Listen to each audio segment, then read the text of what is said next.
Filipenses capítulo 4. Vamos ficar em pé para a leitura da palavra do Senhor.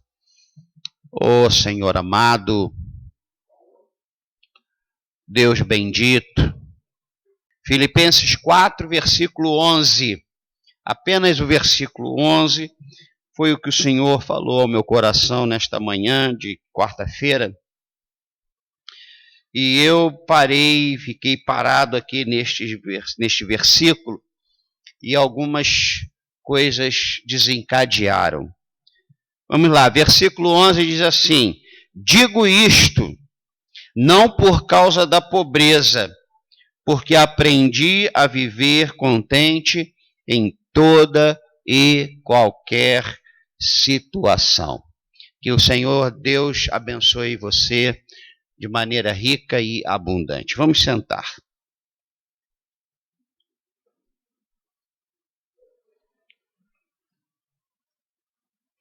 Eu não peguei o texto anterior, mas eu li o texto anterior. Ele está agradecendo à igreja por uma oferta enviada para ele, e ele agradece. E abre lá, vamos lá no versículo 10. Vamos abrir, eu quero que vocês leiam, por favor, o Filipenses 4, o versículo 10. Ele está dizendo aqui no versículo 10, o versículo anterior. Conseguiram achar? Então diz assim, ó: alegrei-me sobremaneira no Senhor, porque agora, uma vez mais, renovastes a meu favor o vosso cuidado, o qual também já tinhais antes, mas vos faltava oportunidade. A situação aqui é a gratidão de Paulo para com estas pessoas, e a situação aqui foi uma oferta enviada para ele desta igreja.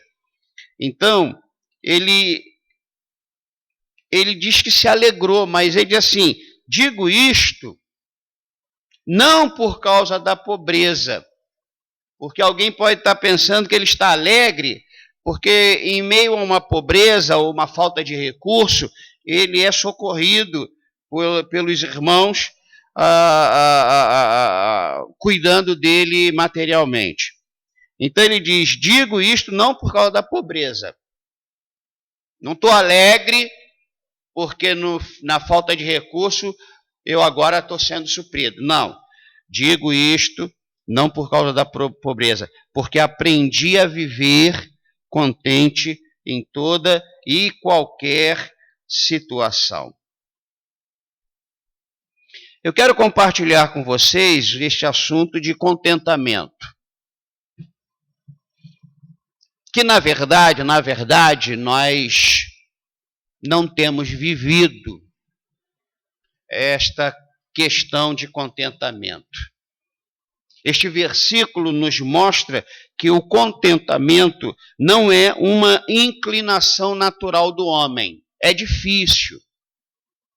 Qualquer terremoto nos entristece, nos abala, e às vezes a nossa fé fica comprometida.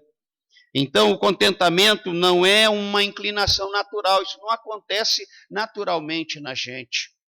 A cobiça, o descontentamento, a murmuração, estas coisas são naturais no homem, como os espinhos e cardos no solo.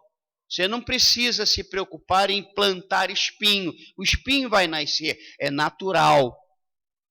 Então, a cobiça, o descontentamento, a murmuração são naturais no homem. O contentamento não. O contentamento é muito difícil. Eu me vejo, às vezes, não estando neste estágio de contentamento. Na maioria das vezes. Eu fiquei pensando em algumas pessoas. Eu fiquei pensando na nossa vida, que vivemos diante de Deus, mas parece que a gente não crê em Deus. Parece que a gente entra na igreja, a gente até abre um sorriso de contentamento, mas eu fico imaginando algumas pessoas nos seus relacionamentos profissionais, conjugais, e cadê esse cultivo de comunhão com Deus? Como é que a gente não cresce se a gente está na igreja, se a gente lê a palavra? Como é que a gente consegue permitir que o descontentamento e a murmuração sejam mais presentes nas nossas vidas do que o contentamento? Porque a parte negativa já é coisa natural do ser humano, mas o positivo depende de um cultivo. Semelhantemente, nós não precisamos ensinar a ninguém a reclamar. Você não precisa ensinar alguém que entra na igreja a reclamar. E o pior de tudo é quando as pessoas murmuram, ela fala assim, não estou murmurando, eu só estou apenas esclarecendo. Mentira, é murmuração e a gente precisa assumir isso. Se eu reclamo de qualquer coisa, o nome disso é murmuração. O que eu tenho que fazer é não me justificar. É pedir a Deus que me perdoe e que coloque em mim, que faça crescer em mim o contentamento. As coisas preciosas da terra precisam ser cultivadas. A gente não vai conseguir ter coisas da terra se a gente não cultivar, se a gente não plantar. Se nós queremos, se queremos colher trigo, nós temos que arar e semear a terra. Tem um trabalho para isso. Ninguém vai ter trigo na sua mesa sem fazer nada. Se desejamos ter flores, precisamos de um jardim e todos os cuidados de um jardineiro. Não adianta a gente criar um jardim e nunca mais a mão do jardineiro ir até esse jardim para cultivá-lo. Assim é o contentamento. O contentamento é uma das flores do céu. Se nós queremos o contentamento, tem de ser cultivado. O nosso coração tem que ser trabalhado. Eu preciso admitir que eu murmuro, que eu reclamo, para que eu possa deixar o Espírito Santo arrancar estas coisas que são naturais ao ser humano. Vocês estão entendendo? O contentamento não se desenvolve em nós naturalmente. Ninguém entra na igreja, ouve a palavra e diz, agora eu sou uma pessoa contente. Não, e vou mostrar isso nesse versículo que a gente leu. Somente a nova natureza. E aí eu volto e abro um parêntese. Tem muita gente, nova natureza, que passa a manhã toda orando, que é pessoa de leitura bíblica, é pessoa de estudo, mas não é pessoa contente, alegre. Tem alguma coisa errada. Porque a nova natureza, assim como nós morremos e nascemos de novo, o contentamento com outras virtudes, eles começam a ser cultivados em nós. Eu não estou falando de palavras positivas. Eu estou falando de um estado da alma, do coração. Eu estou falando de uma realidade semeada pela palavra, cultivada pela comunhão com Deus. Eu estou num exercício, porque estou aflito, angustiado, e a tristeza vem, e eu estou reagindo. Eu estou dando um berro com essa tristeza. Estão entendendo o que eu estou falando? Eu estou dizendo que somente a nova natureza pode produzir contentamento espiritual, verdadeiro e bíblico. Aí você vai dizer assim, mas eu conheço uma pessoa que ela não é crente e ela é uma pessoa que vive contente. Você vive com ela 24 horas por dia para fazer esta declaração? Porque existem alguns tipos de contentamento, que não é o verdadeiro, que não é o bíblico e que não é o espiritual. Existe o contentamento trágico. É a pessoa que se contenta com as tragédias dos outros. Tem gente que ri quando o outro tropeça. Tem gente que ri quando o outro afunda. É o contentamento trágico. Ela fica inundada de uma alegria. Ela vibra. Ela quer celebrar a tragédia do outro. Eu não posso afirmar que esse contentamento é do espírito. Eu não posso afirmar que esse contentamento é um contentamento de verdade. Eu não posso dizer que esse contentamento é o contentamento bíblico que Paulo está falando aqui, que aprendeu. Existe também o contentamento circunstancial. Está dando tudo certo, a gente está contente. Todas as portas estão se abrindo, a gente está contente. Mas Deus fechando as portas, nós vamos continuar contentes? Desempregados, a gente vai continuar contente? Eu ontem não pude ver um contentamento em alguma coisa que eu li, por causa de uma enfermidade. Então tem o contentamento trágico, tem o contentamento circunstancial, é contentamento que depende da circunstância, e tem o contentamento das aparências. É aquele contentamento que você faz um tipo. Você está fechado, está triste, e vem fulano aí. É o contentamento para tirar uma foto. Você já viu o contentamento para tirar foto? Está assim, talvez hoje eu venha explicar a razão porque eu não estou em tantas fotos. Eu não sei rir. Pô. Aí quando eu tiro, aí eu ouço assim, mas que cara é fechada? Eu procuro, sabe? É o contentamento para tirar uma foto, é o contentamento das aparências. Eu acho tão bonito quando as pessoas que chegam estão...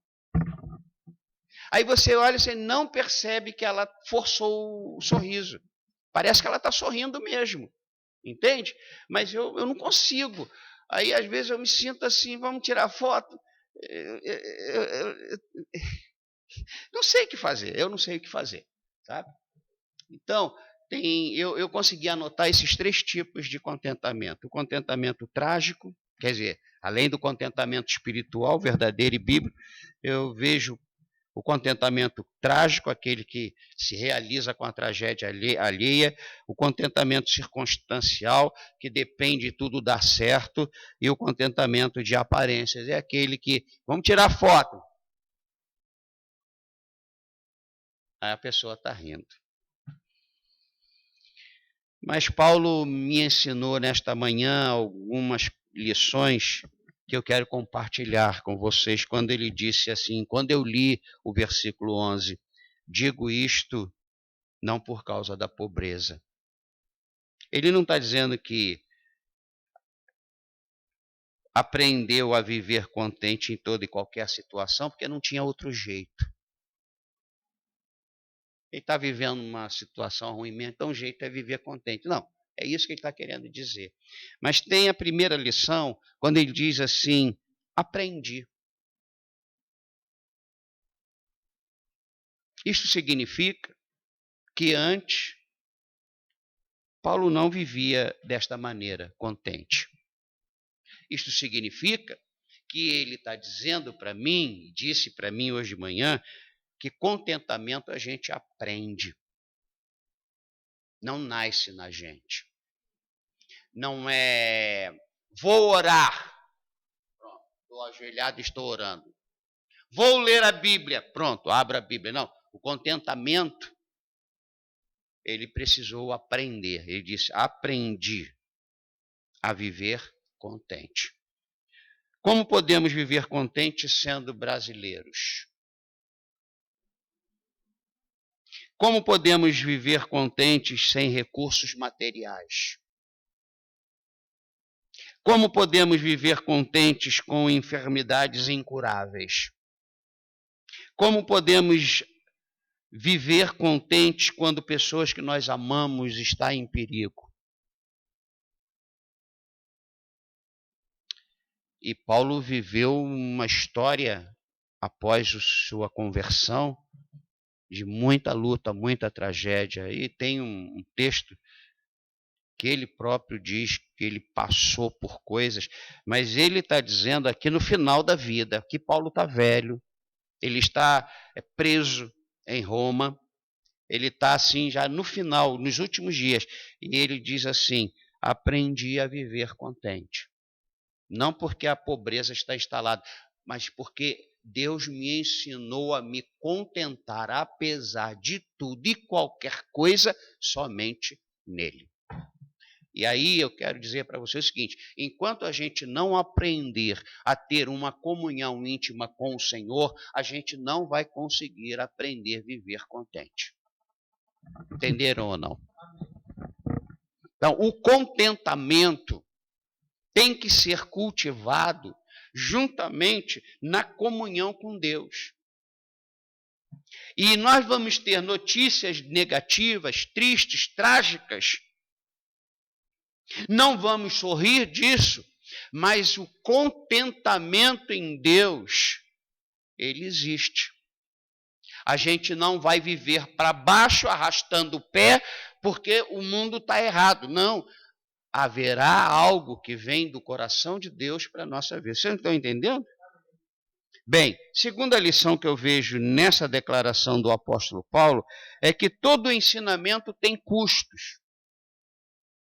Para você aprender, custa alguma coisa. E com certeza, aprender a viver contente em meio a isso tudo, custou-lhe algum esforço para alcançar este mistério. É um mistério. É um mistério. Esse homem falar, fui apedrejado, recebi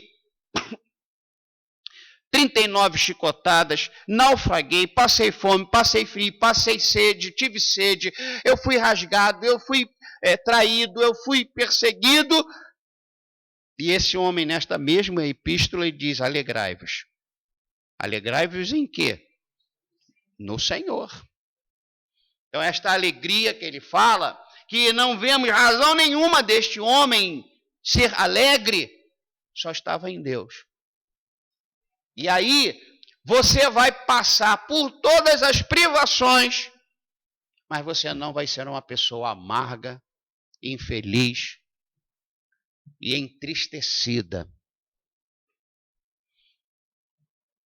Vocês repararam a epístola de João no Apocalipse? O homem estava na ilha de Patmos. Era pedra, era rocha.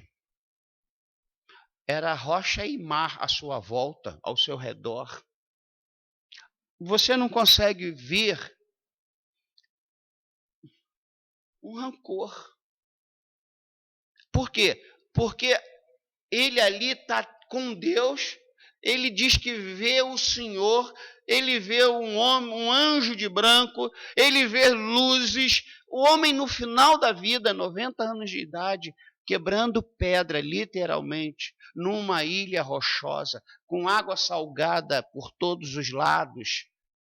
Esse homem, isso é um mistério, o contentamento é um mistério. Sem dúvida, Paulo às vezes pensava que já havia aprendido. E quando isso me veio ao coração, eu falei, isso é comigo. Às vezes eu penso que eu sou o cara mais espiritual do mundo. Mas eu falho. Eu falho quando quando coisas que eu espero não acontecem. Estou pedindo a Deus, eu quero ver a minha calça sendo queimada, o meu sapato ficando furado. Mas não é por causa disso. É o que Paulo está deixando claro. Não é porque eu não tenho outro jeito. É porque eu quero que o meu contentamento esteja em Deus. Não em amigos, não em família, não em roupa nova, não em dinheiro. Quero que o meu contentamento esteja. Eu quero ser contente por causa de Deus. É isso que ele está falando. Ao longo da minha vida eu aprendi, porque eu comecei a andar com Deus verdadeiro. Eu comecei a passar para Deus as minhas aflições. Eu fiz, no capítulo 3, ele diz assim, ele aconselha a igreja compartilhar o Senhor.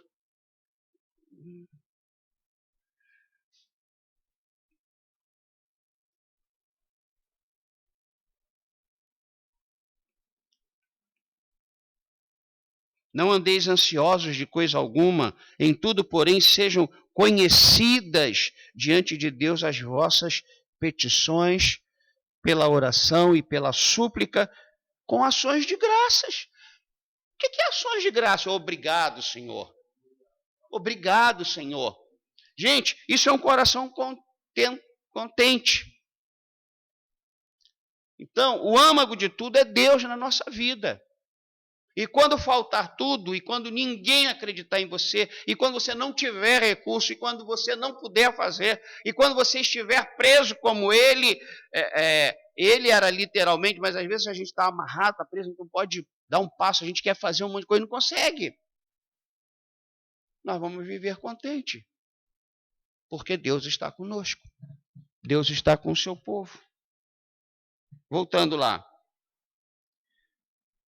Então, como todo ensinamento tem custos, terceira lição. Além de esforços, também custou-lhe tempo. Então, olha só, para você ser contente, você tem que aprender. Isso a aula não dá, você não vai conseguir em faculdade, nem à distância, nem presencial. Você vai aprender com o Senhor. E aí, eu vejo que isso teve um custo, porque deve ter custado ao apóstolo Paulo, porque está me custando. Eu tenho mais razão para tristeza do que para contentamento. Mas eu tenho que me esforçar no sentido de me ligar. E quando a gente murmura é que a gente está desligado. E aquilo ao nosso redor conseguiu nos vencer. E conseguiu tirar da nossa boca uma murmuração e uma reclamação. Então eu preciso me esforçar. Então eu preciso aprender.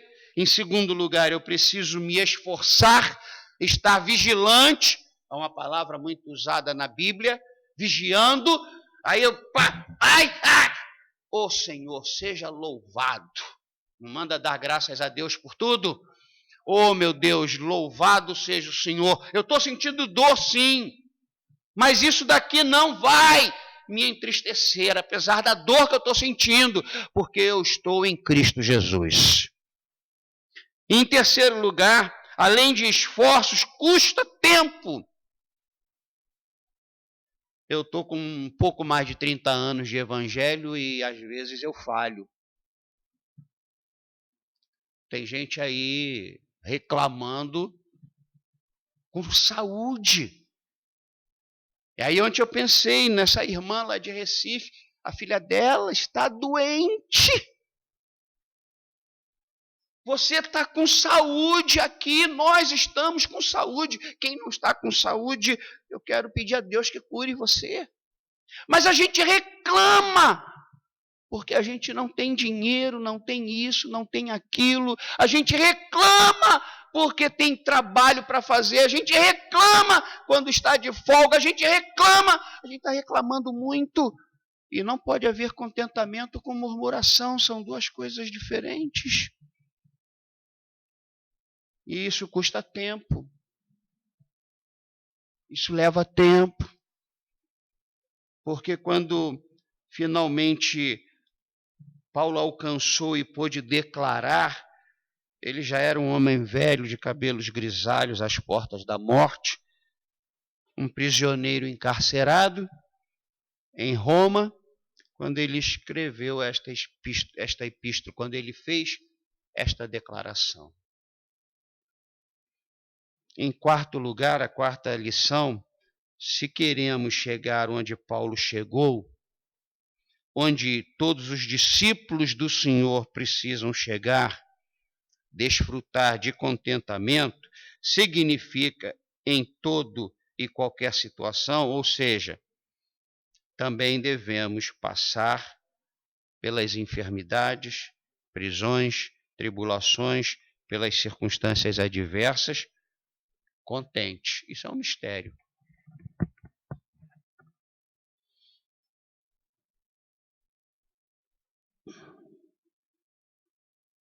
Não somente contentes nos momentos bons e de provisão. Porque se eu só vivo contente quando tudo dá certo, o meu contentamento não era bíblico, verdadeiro e espiritual. Era circunstancial.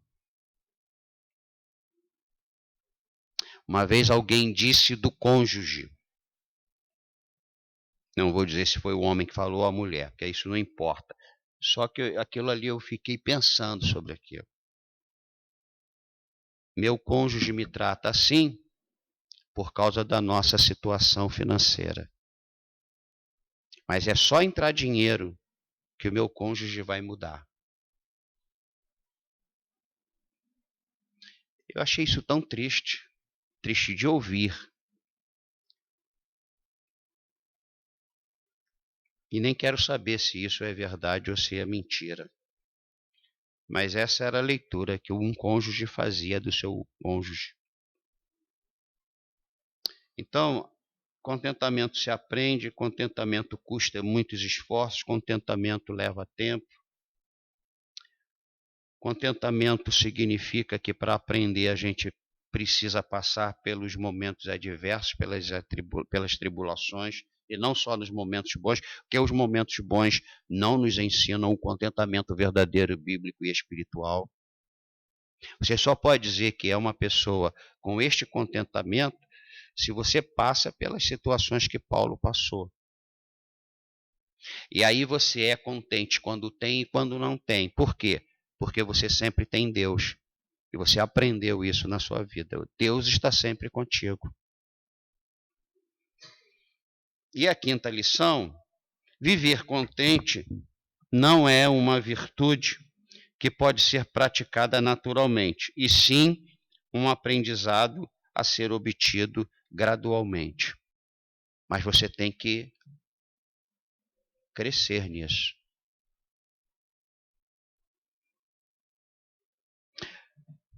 Eu quero encerrar dizendo isso. E vou pedir que você agora olhe para mim. Vou pedir que você olhe para mim. Como custa? Custa porque precisamos nos esforçar. E o esforço é silenciemos a murmuração, embora ela seja natural e um pecado. E quando você justifica a sua murmuração, você está dizendo para Deus que ele não pode ver isso como um pecado. Mas Deus vê isto como um pecado. Por isso, é um esforço para o contentamento, porque a gente precisa mandar a murmuração calar. Ah, vem na boca, joga lá para dentro. Silenciemos a murmuração, embora ela seja natural ao ser humano, mas ela é um pecado. Silenciemos a murmuração para que o contentamento possa falar e possa se expressar. Enquanto houver mais murmuração na sua boca, não haverá expressão de contentamento. nós precisamos ser libertos deste pecado da murmuração e deste pecado de descontentamento. E aí, o contentamento vai começar a produzir flores e frutos na nossa vida. Entenderam isso ou não? É simples assim. Eu gostaria muito e quero, e estou pedindo isso para o Senhor, mas eu não quero ninguém me xingando, quero que me ajude, sabe? Quando eu tiver, você fala assim, ô bispo, Deus é bom, Deus é fiel. A Rebeca vê seu pai, fala assim, ô pai, não é pagar geral não, é ô pai, Deus é bom, porque eu vou me ligar, porque eu estou nesse exercício. Eu não quero ser uma pessoa murmuradora. Então eu quero ajuda, porque já se passaram tanto tempo e eu ainda murmuro. E não tem essa de que não é murmuração, não, eu só tô eu tenho que desabafar. O nome é murmuração. Porque os nossos desabafos a gente coloca diante de Deus em oração.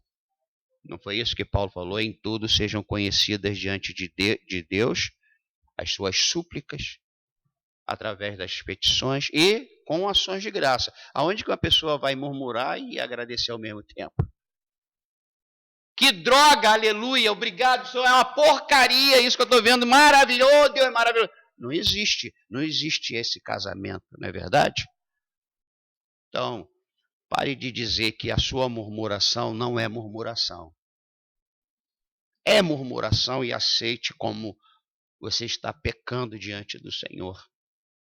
E peça a Ele perdão, e peça a Ele para te ajudar, para que Ele mude o cântico na sua boca.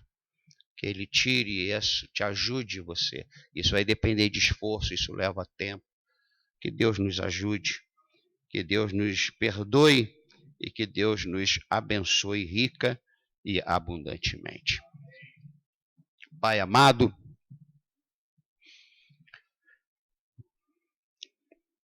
assim como Paulo se declarou o maior pecador, quero pedir que me perdoe porque eu tenho murmurado, reclamado. E muitas vezes com pessoas que nem precisam, nem merecem ouvir minhas reclamações. Muda-me, Senhor. Eu quero ser diferente. Eu quero que seja uma realidade o Salmo 91, quando diz, 1000 caiam à minha direita, 10.000 à minha esquerda, e eu não serei abalado. Por causa do meu contentamento no Senhor. Ajude a mim, e se nesse momento quem me ouve, quem me vê, quem está aqui, estiver precisando e querendo isso, faz isso na vida destas pessoas também. Para que a gente seja, Senhor, uma luz e um sal na terra. Que a gente não seja indigesto, que a gente não seja pessoas difíceis. Que nós sejamos pessoas que assumimos nossos erros comportamentais. Que nós sejamos pessoas perdoadas por causa do nosso arrependimento.